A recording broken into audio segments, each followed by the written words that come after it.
Module 34. Choisir les artisans. Je vous souhaite la bienvenue dans ce nouveau module de la formation gratuite Acheter un immeuble et gagner gros. Je vous invite à vous abonner pour être tenu au courant de la sortie des nouveaux modules. Et si vous avez une question, n'hésitez pas à la mettre dans les commentaires. Notez bien que pour chaque module, il y a également une version écrite. Elle est juste en dessous dans la description. On va rentrer dans une nouvelle série de modules parlant d'artisans et de travaux. Une très grosse série importante pour investir en immobilier. On commencera par voir ce qu'est un artisan de qualité et comment en trouver un de bon. On verra ensuite comment vérifier si l'artisan est un pro ou un guignol. On terminera sur une partie traitant de la délégation ou non à un maître d'œuvre ou un architecte en regardant les avantages et les inconvénients pour les deux. Les artisans de qualité. L'une des choses les plus compliquées lorsqu'on se lance dans l'immobilier, c'est de trouver de bons artisans. Trouver un artisan, c'est très simple. Vous allez sur le bon coin, vous prenez le premier plombier qui sort et vous avez trouvé un artisan. En revanche, trouver un bon artisan, c'est une autre paire de manches. Seule l'expérience vous permettra de trouver les bons artisans une fois que vous l'aurez fait travailler pendant des mois, sur plusieurs chantiers. Vous saurez s'il est vraiment bon, évidemment. Mais en attendant, il va falloir passer par l'étape où tous les débutants sont passés, dont moi à mes débuts. Tester plusieurs artisans, avec de bonnes, mais également de très mauvaises surprises. Un artisan de qualité, c'est déjà tout simplement un artisan déclaré ayant une structure derrière lui, soit un auto-entrepreneur, soit en entreprise individuelle ou même ayant une société de type SARL par exemple. Mais pas le guignol qui fait des travaux le dimanche pour arrondir ses fins de mois. Bref, quelqu'un de déclaré. Puis, un artisan sérieux, c'est un pro qui saura vous aider et vous conseiller pour vos travaux. Il n'est pas là juste pour exécuter. Il sera là pour vous dire s'il y a des choses qui ne vont pas dans vos idées. Il saura prendre les devants en prenant des initiatives. Enfin, et la chose la plus importante, un artisan sérieux, c'est toujours un artisan qui est fiable, qui ne laissera jamais tomber votre chantier, qui ira au bout de ce qu'il doit faire afin de vous offrir une tranquillité d'esprit. Une chose importante, en règle générale, il ne faudra jamais se décourager en immobilier, mais c'est encore plus vrai pour vos artisans.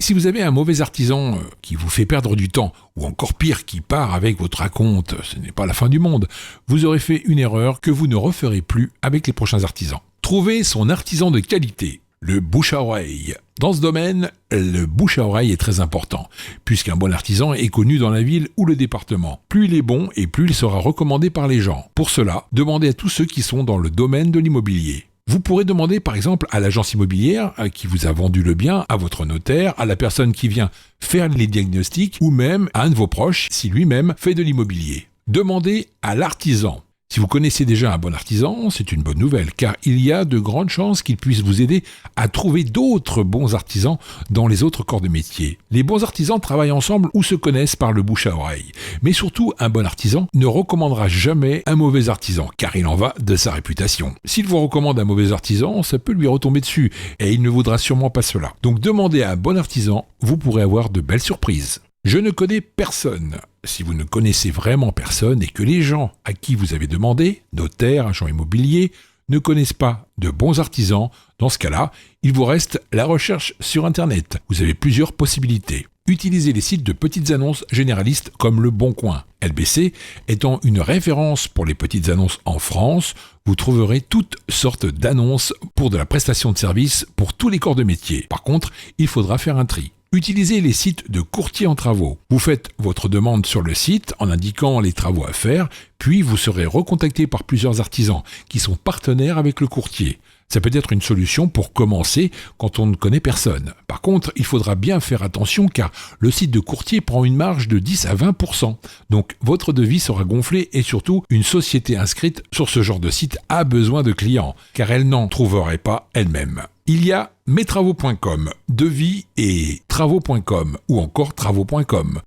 Utilisez Google directement. Vous tapez Société Travaux plus le nom de la ville et vous choisissez les sites des sociétés du bâtiment ou des artisans qui sont sérieux selon vous. De manière générale, ce n'est pas les sites d'annonces ou courtiers où il y aura les meilleurs profils, car les bons artisans en général sont tout le temps pleins et n'ont pas besoin de poster des annonces pour trouver du travail. Un bon artisan a 6 mois de travail de prévu à l'avance, facilement. Il y a évidemment des bons sites internet, mais il y a surtout de très mauvais qui auront besoin de bosser, donc faites très attention à ça. De toute façon, juste en dessous, nous verrons comment analyser un bon et mauvais artisan.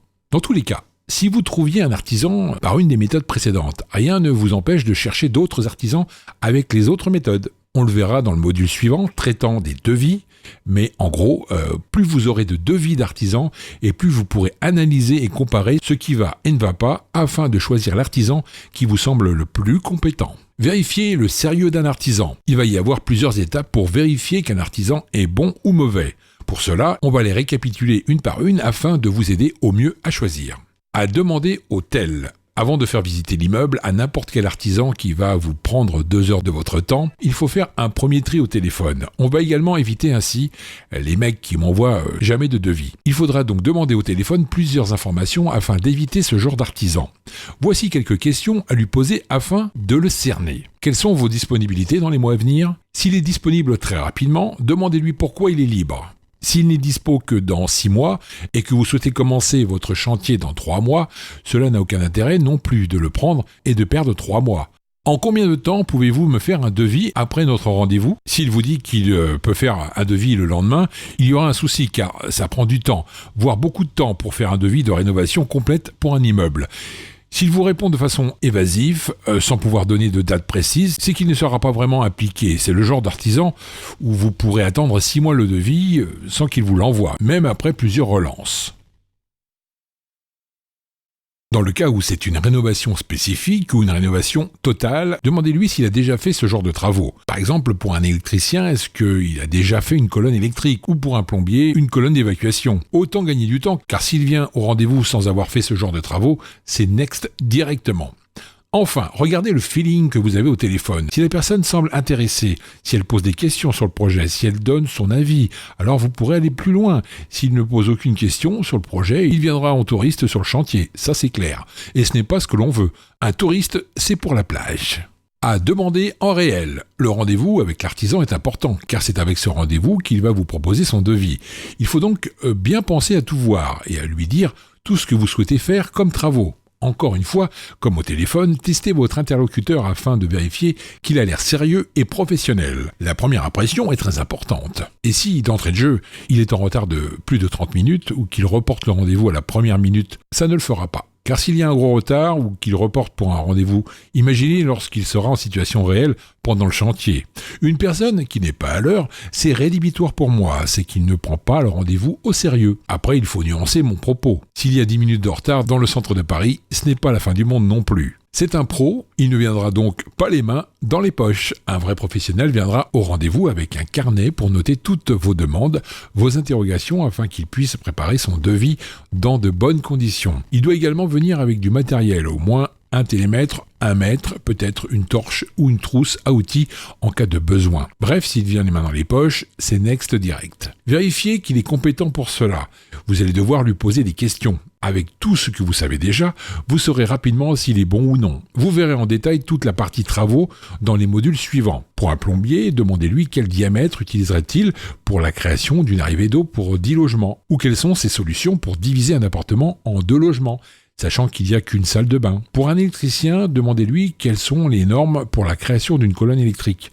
Bref, des questions techniques auxquelles on répondra plus tard, mais qu'il faut que l'artisan sache répondre, sinon c'est qu'il est vraiment mauvais.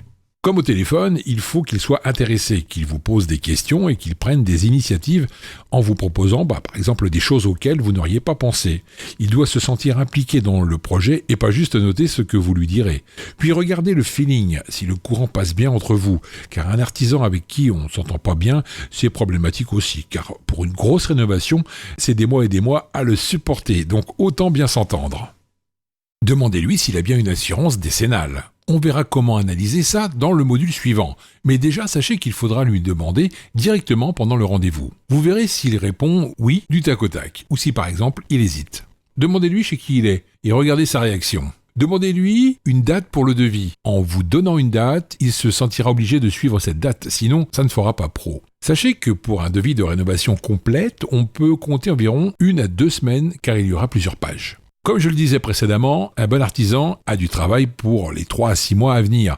Donc pensez bien à prévoir votre rendez-vous avec les artisans très tôt. Vous venez de signer le compromis. Choisissez votre artisan et posez des dates afin d'être sûr de commencer votre chantier dès la signature de l'acte final.